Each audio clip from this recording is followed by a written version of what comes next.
The president of the World Bank, Ajay Banga, today led a panel of ministers from Nigeria, Togo, and United Kingdom to discuss how to boost women's economic opportunities as part of global transformation process. Now, the panel of the global leaders was live from Washington, D.C. at the World Bank's annual meeting's 2024 flagship event. Let's listen for more.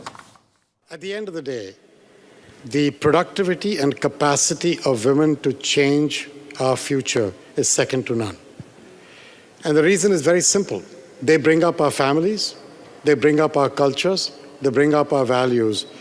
They end up doing a lot of informal work. If you can convert that informal work to leadership and real work, and if you can do it in a constructive way where nobody feels that somebody else is being denied an opportunity because someone else has been given one, but just that everybody is getting a level playing field that they deserve to be able to run and win, then I believe we can unlock enormous opportunity and enormous potential for the future.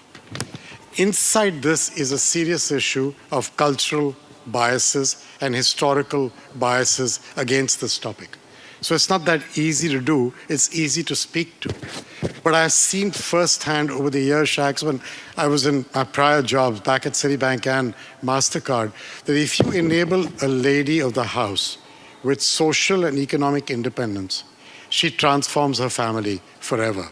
So the multiplier effect of her ability to not only transform her life, but that of those around her is why I believe that unlocking the potential of this dormant opportunity is enormous for our future. It fits into many things. In climate, to be completely honest, I have this way of describing man versus humanity as the challenge for nature. I was told man versus humanity is politically incorrect. I should use, I should say humanity versus nature. I actually still think I'm right. It's man versus humanity. That's a challenge on nature, because it's the men who like their Humvees and their big trucks and so on. I've never seen a woman really enjoying a Humvee to drive. And so I just think this is a deep issue, whether in a village or a town. That's the first thing. The second piece is you cannot get this out of the way, that cultural bias, without clear light being shined on the data that can embarrass people about why they should do things differently.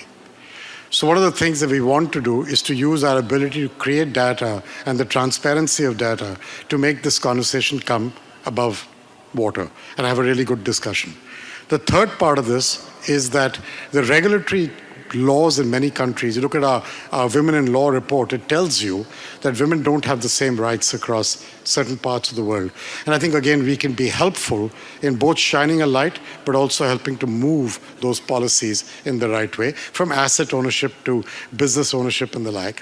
Why are these legal reforms so important for women and for Togo's economic progress?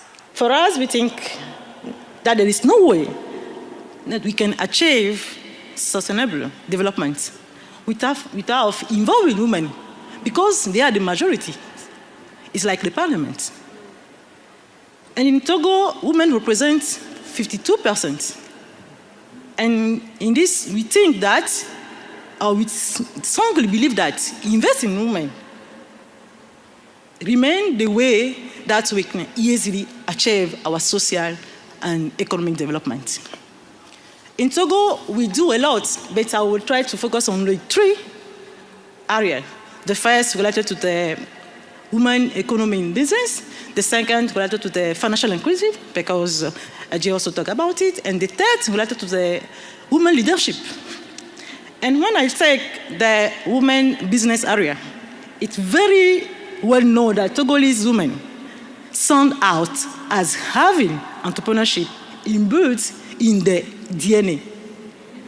For those who know Togo, you all know the Nana Banks. Those women who across the entire Africa rose to prominence and become year by year the first billionaire, I repeat well, the first billionaire women business in trading in West Africa. And these women work in textile, branding work, between 1968 and 1980. They contributed a lot to the prestige of the continent. But let me tell you that most of these women never attended school. Most of these women never attended school.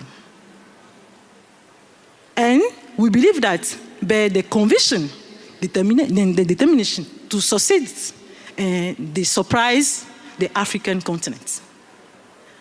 As evidence, this woman that we call Nana Benz offered graciously to the government as part of head of state meeting in Rome, the luxury Mercedes-Benz for organizing the meeting. Why is it important for countries to invest in expanding economic opportunities for women? Rightly so, because I think if you start from the point of view of where are we, which direction are we going in terms of the improvement in the lives of women, social justice, equality, access to opportunity, including finance, I'm not sure that we can say that we're moving yet in the right direction. I'm not sure that we can say we're making progress at the rate that we need to. So it is very, very, I think it's very opportune that we're here discussing this topic and that we have this audience. In Nigeria, 49% of the population are women. And so, apart from the social justice aspect, just the pure economics of it, as Ajay and others have said here today, if you have a plane and it has 2 engines and you decide to fly on 1 engine, compare that with if you decide to give both engines a chance. You will go farther, you will go faster, you will go higher, you will go better. And it's really as simple as that. If we empower our female population and give them the same access that we have given our men, the whole society will be better off for it. And I think that goes without saying.